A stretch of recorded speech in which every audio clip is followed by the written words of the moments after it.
Miehet mekossa podcast. Antti Taipale ja Mika Tepsa omalta nimeltään Pola Ivanka. Eli toisinpäin. Niin, se on toisinpäin kyllä sillä tavalla, vaikka mähän niinku eilen just sanoin tuolla, kun mä oon tehnyt myöskin niinku tällaista päivätyötä välillä tässä osittain, niin sanoin sillä päivätyöyhteydessä, että mun lempinimihän on itse asiassa, sinä olet antanut sen Dame Tepsa. Mutta siinähän on niin kyllä ihan siis tämmöinen oikea tausta sille Dame Tepsalle. Kerro, mikä se on. No sehän on se, kun sulla on niin vahva tää sun näyttämöpresenssi ja näyttämöhahmo. Ja sulla on niin vahvat ne eleet ja elkeet, miten se esiinnyt näyttämöllä, niin onhan se semmoista niinku Dame Tepsa-tyyppistä meininkiä. Että se niinku kuvaa ja kiteyttää parhaiten sen, mikä sun näyttämökeho siellä on. Mutta mä ajattelin joskus, että tuleeko se niinku jotenkin sit siitä, että siitä Dame Shirley Basseystä? No voi sitä tulla siitäkin, onhan siinä, sullahan on paljon samankaltaisuutta siinä siinä esiintymisessä. Mä aina ajattelin, että se on niin kuin johdannainen siitä, että koska mulla on paljon semmoisia Shirley Bassey-mäisiä käsipyöräytyksiä ja jotain sorminäppäryyksiä näyttämällä, että jotenkin, ja sitten kun mä ihailen sitä Shirley Basseyä niin paljon. Niin siinä varmasti yhteytyy noi kaikki, mutta mä en suoraan ajatellut sitä Shirley Basseystä. Ai jaa, tää on muuten ihan uusi tieto mulla nyt.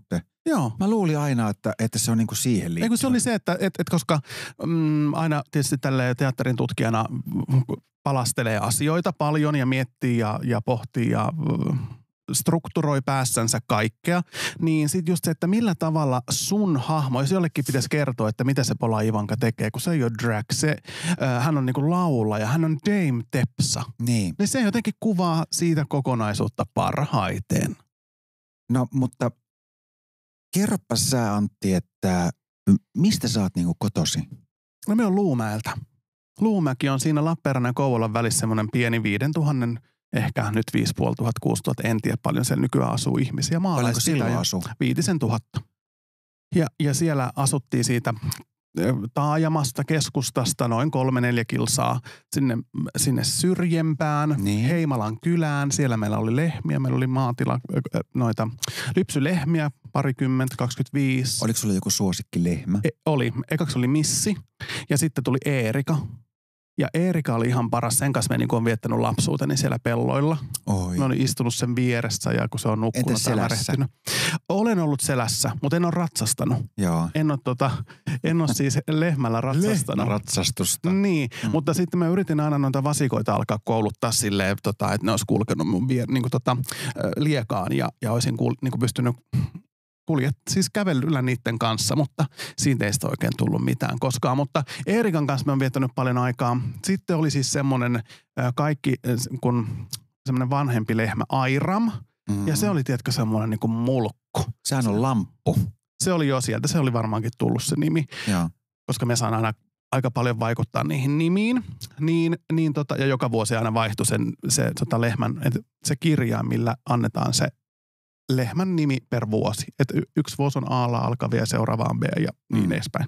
Mutta tämä Airam, niin hän oli siis näiden vanhin lehmä ja tosi hyvä lypsäjä, mutta hän oli kyllä niinku mulkku. Se niinku vaan, se niinku näytti sen, että mikä on hänen arvonsa. Että se oli semmoinen oma Dame Airam. Että oikein semmoinen todellinen lehmä, nauta. Miehet mekossa. Onko sulle niinku, miten sä kun sä epäonnistut, niin onko sulla niinku muuttunut sun oma suhtautuminen iän myötä esimerkiksi siihen epäonnistumiseen? Osittain on kyllä. Et nyt just tuossa yksi artikkeli tuli hylsynä, kun oma tutkimusartikkeli, joka pitäisi lähteä tuonne julkaisuun, vertaisarviointiin, niin sieltä tuli hylsy, että ei käy heidän siihen lehtensä journaaliin ja heidän siihen näkökulmaan. Niin kyllähän se niinku vituttaa, kun haluaisi vaan saada asioita eteenpäin ja julkaistua niitä artikkeleita, jotta voisi joskus väitellä tohtoriksi. Niin kyllähän se niinku ärsyttää, mutta ei niin paljon kuin ennen. Että se on muuttunut se epäonnistumisen käsittely jollain tavalla. Että se ei ole enää niin semmoista henkilökohtaista, vaan enemmänkin se on sitten asioita, mitä tapahtuu ja sitten mennään eteenpäin. Mutta mullahan on siis se sellainen että onko se aina hyvä juttu. Mutta jos tulee joku epäonnistuminen ja vastoinkäyminen, niin mähän olen tekemään niin kuin 5 kertaa enemmän töitä sen eteen, että mä saavutan sen. Niin, se on niin kuin hulluutta. Jotta sä saat sen, missä sä epäonnistuit vai? Niin, että me saan niin kuin käännettyä sen vahvuudeksi itselleni. Että jos tulee vaikka, tiedätkö, jos me vaikka, keikkamyynnissä, tiedätkö, niin. Jos joskus ei saakaan jotain keikkaa myytyä, niin sitten sitä alkaa niinku tekemään entistä enemmän sen eteen töitä, että se keikka tulee johonkin myytyä.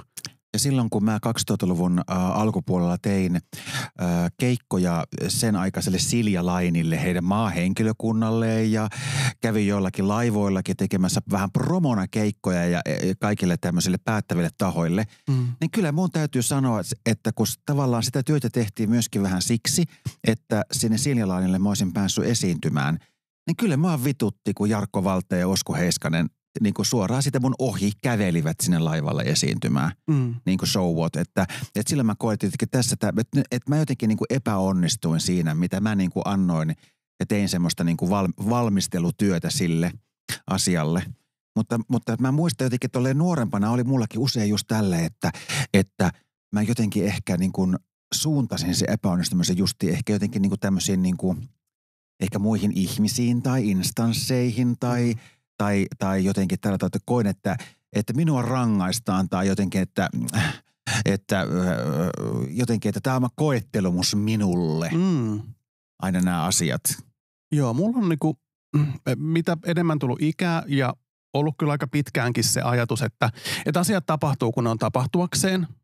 Ja sitten myös se, että me on just siinä paikassa, missä me kuuluukin olla.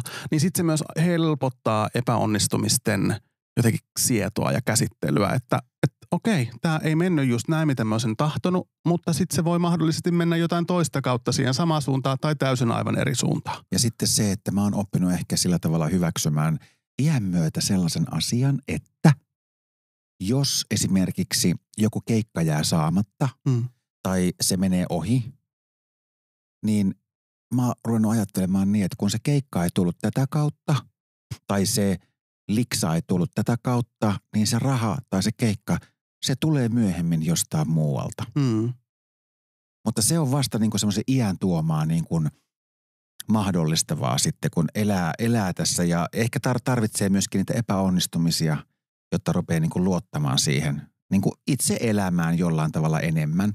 Toi on mielenkiintoinen pointti, toi luottamus ja sen rikkoutuminen, koska mulle se alkoi oikeastaan silloin parikymppisenä, kun meidän äiti kuoli. Niin se oli semmoinen niin suuri turvan ja turvan menetys ja jotenkin se semmoinen pitkä prosessi, mikä siinä sitten terapian kautta prosessoitui, niin sen jälkeen on tullut vasta se jotenkin se luottamus niihin asioihin, että miten tässä, että uskaltaa jotenkin antaa vaan olla niiden asioiden ja ne tapahtuu, jos ne on tapahtuakseen. Me en voi sille yhtään mitään. Niin, silloin kun se on mennyt rikki, niin sitten sen jälkeen jotenkin, kun niitä palaset kokoaa yhteen, niin sitten se on niin kuin jollakin tavalla vasta mahdollista ja helpompaa. Niin, koska ilman, vaikka tämä ehkä kuulostaakin vähän rajulta, mutta paras mitä mun elämässä on tapahtunut on se, että meidän äiti kuoli siinä näkökulmassa, että mä oon uskaltanut olla se, mikä me oon. Onko se antanut niinku rohkeutta sulle? Rohkeutta ja myös jollain tavalla sitä, että niin on se rohkeutta. Joo. Sitä, että uskaltaa olla oma itsensä ja olla myös asioista, mitä mieltä. No se ei ehkä ole se asioista, mitä mieltä on. Kaikki on jotain mieltä jostain. Mutta mä oon oppinut kuuntelemaan myös omaa sisintä, niin on se rohkeutta, joo. Joo. Rohkeus on muuten asia, joka mä koin myöskin saaneeni ja erityisesti mun parhaan ystävä Rellan kuoleman jälkeen, koska Rella oli persoonalla semmoinen, että se kulki vaaleanpunaisessa uimapuvussa vaikka tuossa Helsingin rautatieasemalla, pupukorvat korvissa ja täydessä meikissä ja valkoisessa perukissa, jos sitä huvitti. Just. Taikka sitten, jos se ei saanut huomiota tarpeeksi DTM:stä, niin se rupesi vaikka hakkaamaan laseja rikki siellä, että se huomattiin. Taikka se nousi tiskille tanssimaan. Tai jos siltä, kun oltiin lapsia, niin jos meiltä, me puhuttiin hirveän rumia ja kauheita juttuja, siis sellaisia niin kuin kaikista naisten taudeista ja vaikka mistä, niin kuin semmoisella jokilla, huumorilla, ja oltiin siis oikeasti jotain alle 15, mä veikkaan, että me ollaan 10 ja 15 väliltä, niin sitten kun joku kuuli, joku nainen vieressä, että kun me puhuttiin tämmöisiä hirveitä juttuja ja kysyi meiltä, että anteeksi, että saanko kysyä, että minkä ikäisiä te oikein olette? Niin Rella ei edes katsonut siihen naiseen päin, mutta kun käänsi pikkusen vähän suuntamaansa vaan sinne suuntaan ja sitten sanoi, että mitä vittua se sulle kuuluu. Niin hän oli tämän tyyppistä niin kuin rohkeutta, että hän uskalsi siis sanoa ja tehdä mitä hän halusi. Niin mä jotenkin koen kanssa, että sen hänen kuolemansa jälkeen, että ihan kun mä olisin saanut sitä rohkeutta niin kuin itselleni. Miehet mekossa podcastissa. Onko se muuten podcast vai podcast? Niin, sullahan on muuten tää British accent. I would like to use the British accent. Yeah. Niin kuin menee, onko se podcast? Sano uudestaan. Podcast. Yeah, I think it's. Niin, podcasti. Mutta Suomessa puhutaan podcastista. Niin, podi. Podi, aivan podi. Tässä podissa joka tapauksessa jaetaan aina meikki-vinkki. Antti Taipaleen toimesta. Koska mä muuten, pitääkö mun kanssa ottaa joku meikkivinkki johonkin jaksoon? Ensi kerralla saat siihen viimeiseen. Meidän viimeiseen jaksoon, siinä mä annan koko tämän sarjan parhaan meikkivinkin. 30 vuoden kokemuksella. Mutta nyt Antti Taipale, annapas tämänkertainen. Onko sulla käynyt koskaan niin, kun sä oot meikannut silmiä ja sit sinne tulee joku semmoinen ihme sunttu ja sössö? Mihinkä sen silmään? Silmään siihen meikkiin. Siis siihen meikkiin niin kuin luomelle, alaluomelle? No mihin tahansa. On. Niin. Siinä usein mulla seassa ripsiliimaa saattaa olla. Usein sitä sotkeutuu. Se on se sössö. Just. No jos sä teet, no sieltä ehkä kyllä semmoista meikkiä tee, mutta että jos sä tekisit oikein tarkkaa jotain semmoista rajausta ja semmoista niinku graafista, niin sinä et sellaista tee. Niin se, että jos tulee semmoinen virhe, niin ota glitteriä ja peitä sillä. Niin. Eli se, mitä et voi peittää, korosta. Se on muuten totta. Tuo glitterihän voi heittää aina siihen päälle. Niin, ja sitten me on alkanut tekemään sitä, että jos ei glitteriä, niin sitten voi laittaa strasseja liimata. Niin sitten silläkin saa niinku niitä epäpuhtauksia sieltä, epäsiisteyksiä, koska niinku piiloon. Niin se on semmoinen sitten varsinkin, että kun laitatte kun aamulla lähette aamulla 8 töihin 8 ja alatte meikkaa silloin 7 silloin aamulla, niin kuule, laitat vaan glitteriä, ne tulee työpäivästä paljon kivempi. Miehet mekossa. Mikä oli niinku sun lapsuuden sellainen toiveammatti? Pappi tai näyttelijä. Pappi tai näyttelijä. Me oli semmoinen mun veljen ex-tyttöystävä. Hän oli jossain koulussa ja sitten en muista mikä ala ja mitä muuta, mutta minun piti piirtää sinne kouluun joku piirros ja sitten se kertoi niin kuin se opettaja, että mitä hän näkee tässä piirroksessa. Niin mä piirsin delfiinin, niin sieltäkin sitten mä muistan, että hän sanoi, että tässä olisi hyvä pappi. Ai ja sit sä nappasit siitä, että sä olisit niinku hyvä pappi sitten. Niin ei kun mä olin miettinyt siis aikaisemminkin sitä. Mä olin niinku pappi ja näyttelijä. Ne oli niinku selkeät semmoiset tulevaisuuden visiot. No nyt kun sä teet teatteriohjauksia ja sä käyt välillä opettamassakin, siis näitä, vaikka jossakin maskeerauskoulussa oot käynyt opettamassa ja sä oot opettanut vaikka jotakin someasioita ja sä oot opettanut, mitä kaikkea sä oot opettanut siellä? Mä oon opettanut dramaturgiaa, skenografian, historiaa. Joo. Ja tosiaan sitten tällaista somen käyttöä työkaluna verkostoitumisessa. Joo. Niin, ja sitten tietysti drag-kurssia Helsingin työväenopistossa. Niin, sitäkin sä oot tehnyt. Niin. Joo, mitäs muuta sä oot nyt tehnyt tässä viime aikoina sitten? No sitten mä oon ohjaan tällä hetkellä tuonne Mäntsälään. Siellä on farssi, ranskalainen pyjama. Niin, se on tosiaan se. On ensi illassa tässä keväällä ja sitten kesällä on tuolla Karkkilan työväen näyttämöllä on kaksipäisen Kotkan varjossa musikaali, johon me on tehnyt myös oman dramatisoinnin siihen. Sehän on kuka se on sen kirjoittanut? Timo Koivusalo. Se leffa oli se ihana leffa, tai mä en tiedä, oliko se niin kauhean ihana se leffa, mutta se oli erilainen leffa. silloin joskus 20 vuotta sitten. Parikymmentä vuotta. Vesa-Matti Loiri ja sitten oli Anneli Saaristo. Siis mähän rakastan Anneli Saaristoa. Mikä oli paras biisi siitä, muistatko? No siinä ei, mä en muista kuin se Ruskan värit vaan biisinä, mutta kato kun Annelisilla on niin paljon kaikkia muita biisejä. Mutta Anneli on muuten laulunut sitä Ruskan värit laulua joskin vaiheessa aika paljonkin. Mä oon muuten kuullut semmoisen version siitä, kun hänellä oli Vantaan viideorkesteri jossakin hänen konsertissaan, niin siellä oli Ruskan värit. Se oli varmaan just sitä aikaa, kun se leffa oli tullut. Annelihan näytteli siinä semmoista niinku kapakka laulajatarteeksi. Niin. Elähtä nyt diiva. Niin ja se on siinä näytelmässäkin, eikö se Joo, se on siinä näytelmässä. Mutta Anneli ei sitä siinä näyttele nyt. Ei näyttele. Siinä on toinen näyttelijä tulee siihen. Mutta jos nyt sä saisit valita, että sä tekisit jotain työtä nyt, niin mitä sä haluaisit nyt tehdä? Jos sä saisit tehdä ihan mitä vaan. Mä haluaisin olla eläintenhoitaja. Se on semmoinen niin kuin vielä yksi unelma-ammatti tässä elämän vaiheessa. Että jos jotain pitäisi tehdä muutoksia, niin mä opiskelisin eläintenhoitajaksi. Mä menisin vaan eläinten pariin. Siis eläintarhaan vai? Eläintarhaan todennäköisesti se olisi niin kuin ainut, että en lähtisi eläinklinikoille, vaan eläintarhaan hoitaa eläimiä ja sitten mä niin kuin en näkisi ihmisiä ollenkaan. Että se on sitten se semmoinen niin kuin viimeinen sijoituspaikka. Paikka sulle. Niin, mutta todennäköinen sijoituspaikkahan on siis ravintola-ala, koska sieltä on lähtöisin alun perin. Ravintolakokiksi valmistunut ja on tehnyt vuoden ravintolakokin töitä, mutta sitten mä oon ollut niinku piikomassa siellä pitkin Helsinkiä ja Lappeenrantaa aikoinaan. Niin, että sulla on ihan tuttua ne tietyt termit. Jos mä sanon sulle, että käy hakemassa 1 kakkonen tähän, kun katetaan, niin mitä se tarkoittaa? 1 kakkonen? Niin. No sitä mä en kyllä tietäisi. Etkö? En tietäisi. Tähän tarvii 2, et tiedä. Kakkosvöytäliina. No niin, tulihan se sieltä. Kato, joo. Nyt se oli niin konteksti. Joo, se oli tavallaan yhtäkkiä tähän näin, niin tämmöinen heitto. Joo, kyllä kakkonen tai 4. Joo, näin justiin, tai 6. Niin, mutta nykyään ei oikein pöytäliinapaikkoja olekaan. Ei semmoisia, niin kuin, että jos valkoinen pöytäliina niin niitä ei ole. Mutta päätyöhän on siis se väitöskirja, mitä mä painan.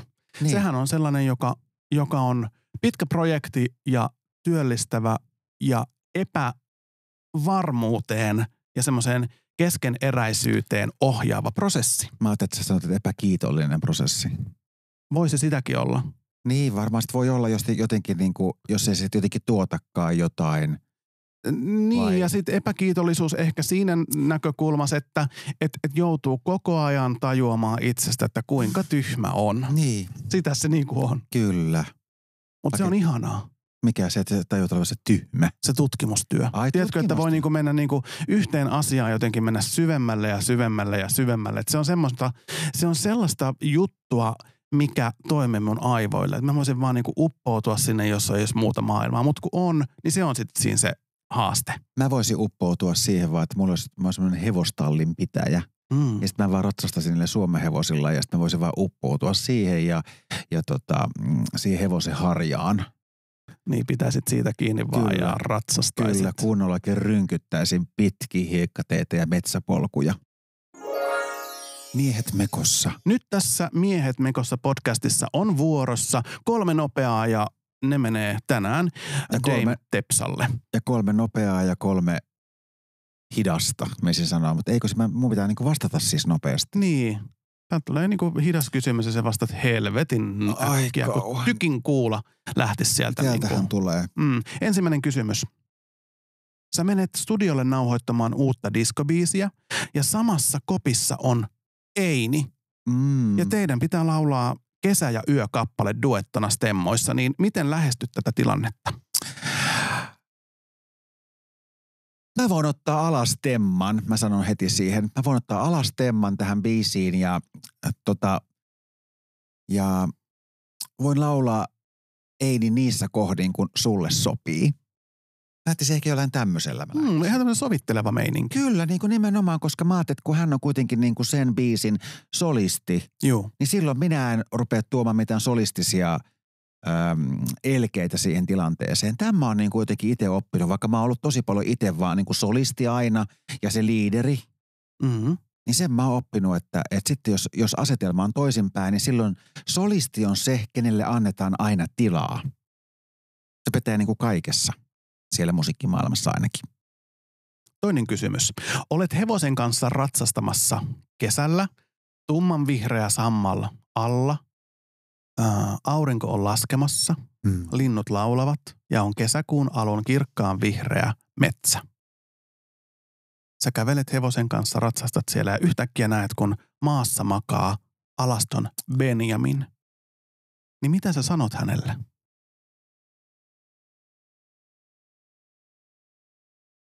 Tuut sä istuun tänne mun taakse. Mutta oli heti mieleen, että mä pyytäisin hänet niinku sieltä niinku sen hevosen selkää mun kanssa, koska tässä mielikuvassa, jonka sä maalasit tuohon äsken ja se sammaleen ja sen kesäillan ja sen laskeva aurinko, niin mä ratsastasin niinku ilman satulaa. Että mulla ei olisi ollut siinä niinku satulaa, vaan että mulla on niinku ilman satulaa, niin sitten siihen olisi niinku helppo tulla toisen siihen hevosen selkään myöskin taakse. Jos on satula selässä, niin sitten se on vähän vaikeampaa. Niin se oli vähän tämmöinen Brokeback Mountain-tyyppinen kuva jollain tavalla Suomen kontekstissa. No pikkusen. Sehän on aivan fantastinen elokuva. Siitä voisi puhua vaikka tuntikausia. Mutta nyt siihen ei ole aikaa, koska menemme 3. kysymykseen, joka on. Sä oot keikalla sun luottopianistin kanssa, mutta hän sairastuukin yllättäen ja hän vaan opettaa sulle ennen lähtöään 3 sointua, jolla voit säästää itseäsi. Niin minkä kappaleen sä esität silloin siinä tilanteessa? Kun hän opettaa ne 3 sointua, niin siis mun pitäisi niinku ikään kuin tietää nyt, mun tuli mieleen, että C-molli pitäisi saada sieltä ja G-molli pitäisi saada ja sitten varmaan pitää ottaa 1 duuri, niin sitten me otetaan varmaan niinku siihen BB-duuri. Joo, ja mikä se biisistä voisi olla, jos ei nyt ajatella, että missä biisissä on noin soinut? Ja mikä se voisi olla? Niin.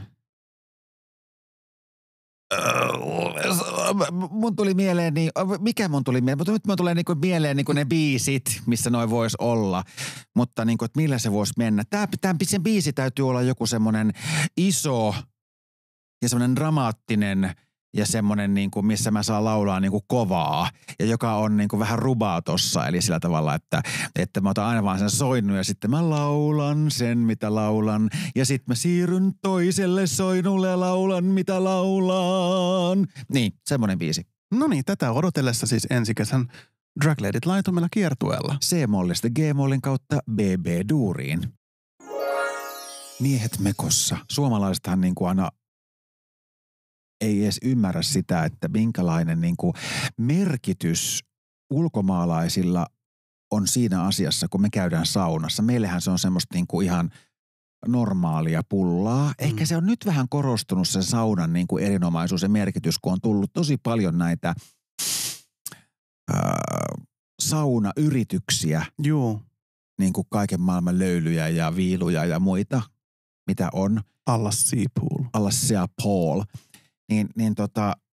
Mutta aina kun suomalaisista tehdään jotain jokeakin tuolla, niin se on aina sitä saunan juttu. Se, kun ne Euroviisutkin, nyt se on sitä saunaa. Niin, suomalainen kai. Niin sekin on niinku sitä saunaa, että sitten vihdotaan, tiedätkö, niinku sitä haaroväliä siellä. Joo, paarapaata pastu. Niin, mutta mä kävin nyt tässä semmoisessa saunassa, joka oli mulle aika uusi tuttavuus. Itse asiassa ensimmäistä kertaa kävin tässä paikassa, mutta siis kävin tällaisessa niinku miesten saunassa. Niin sanotusta ihan tämmöisessä, voisiko sitä sitten sanoa gay-saunaksi? Kyllähän sitä voi sanoa. Voi sitä sanoa gay-saunaksikin. Ja mä en ole koskaan oikein ollut tällaisen niin kuin kylpyläkulttuurin ystävä ylipäätään. Eli en siis ole mikään kylpylöissä kävijä. Et joskus voin käydä jo silleen kuriositeettina ihan hauskaa, mutta kun jotkut on niin kuin intohimoisia, että lähtee kylpylälomalle tai ihan tällä tavalla. Mutta ja en ole myöskään ollut tämmöinen kylpyläfani tämmöisessä yhteydessä, että mä lähtisin niin kuin tämmöiseen miesten kylpylään, missä on vaan pelkkiä miehiä. Niin ja kuulijoille, joille tämä aihe on vieras, niin maailmalla on paljonkin tällaisia homoille, gay, vähemmistö ihmisille tarkoitettuja hotelleita, saunoja. Kiertää tässä sitä. Joo, mä yritin, miten tämä pitää nykyaikana ilmaista niin, tämä asia. Ja sitä paitsi siis voisi sanoa, että miehille kuitenkin. Usein niissä kyllä lukee ihan men's only. Men's only, kyllä. Niin kyllä se sillä tavalla on, mutta eihän sen tarvitse homo olla, että sinne voi mennä. Ei. Voi olla vaikka hetero, mennä ihan tutustumaan. Hei, oliko se ollut itse asiassa joku semmoinen toimittaja? Se oli ollut tuolla tuolla gay-saunassa Helsingissä. Oliko Hesarissa juttu siitä? Oli, joo. Niin että voi mennä ihan selkeä tavalla tutustumaan, että se menee kenenkä naama kestää. Näin se on. No mutta kerro nyt siitä kokemuksesta. Se oli semmoinen niin kuin intensiivinen kokemus. Mm-hmm. Siihen liittyy jotenkin sellaista jännää niin kuin, vähän sellaista häpeää, että onko tämä niin kuin ihan täältä niin kuin luvallista mennä täältä saunomaan ja keskellä päivää jotenkin miesten kanssa vaan. Ja häpeää? Niin, semmoista mulle semmoista niin kuin vähän, että se liittyy siihen tähän ikäpolvien niin kuin eroon. Sä oot 10 vuotta mua nuorempi. Mm-hmm. Se liittyy varmaan just siihen, että mä oon oppinut, että jos mun elämään liittyy jotain seksuaalista miesten kesken, niin se tehdään piilossa. Joo. Niin siihen liittyy niinku sellainen, niinku, että näkeekö joku, että hei mä menen tästä kadulta sisään sinne saunaan. Joo.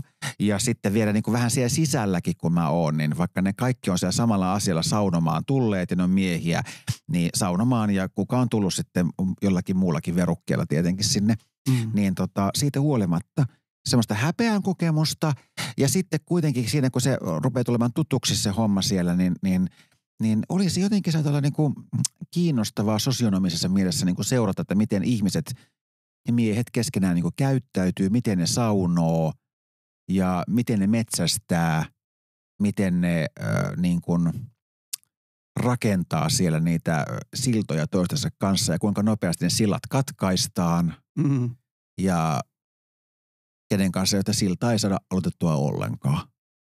Joo, mä muistan muuten ton saman tunnelman, kun tulin ensimmäistä kertaa Helsinkiin ja menin Conombres baariin.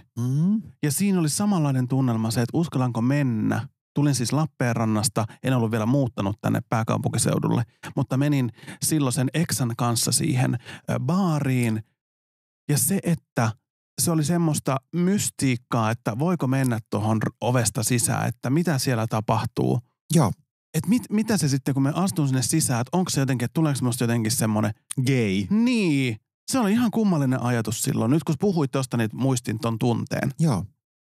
Mutta tavallaan oli kyllä myöskin kiva käydä niinku semmoisessa paikassa, saunomassa, turvallisesti. Sillä tavalla turvallisesti, että siellä ikään kuin kukaan ei tuomitse millään tavalla. Ja sitten se, että kerrankin ympärillä oli vain miehiä. Ymmärrän. Mä kävin tällaisessa samanlaisessa saunassa, kun olin viime syksynä Valensiassa. Joo.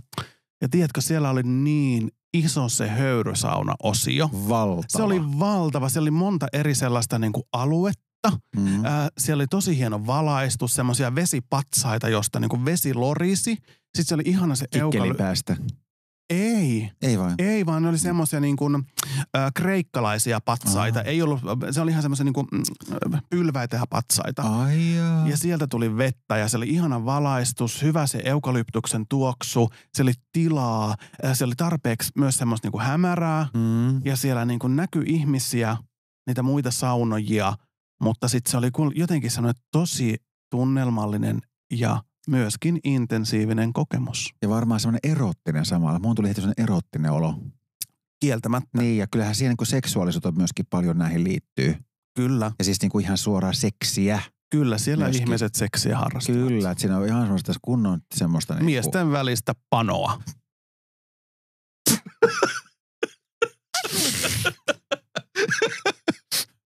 Se jätetään sinne. Se jää siihen.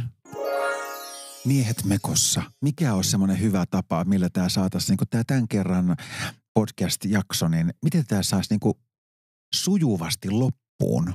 Tämä mennään loppuun sillä tavalla, että mulla tuli Instagramin kautta yksi kysymys. Kun mä kysyin, että mitä haluatte kysyä meidän podcastissa, niin tuli yksi kysymys. Ja lupasin, että se käsitellään nyt. No anna palaa. Minne siili meni? Mikä tämä juttu on, tämä siili? Minne siili meni? Tämähän on joku semmoinen juttu, eikö se ole? No se oli kysymys ja se pitää nyt purkaa, että minne siili meni, mistä hän on tulossa ja kuka tämä siili on. Oi, sanoi siili, olen tunteellinen siili, olen hyvä lämmin hellä ja kenelläpä kellä on vastaan sanomista. Se vain on surullista, että piikkikuoren alla siilin hellyys piilii. Miehet mekossa podcast kiittää.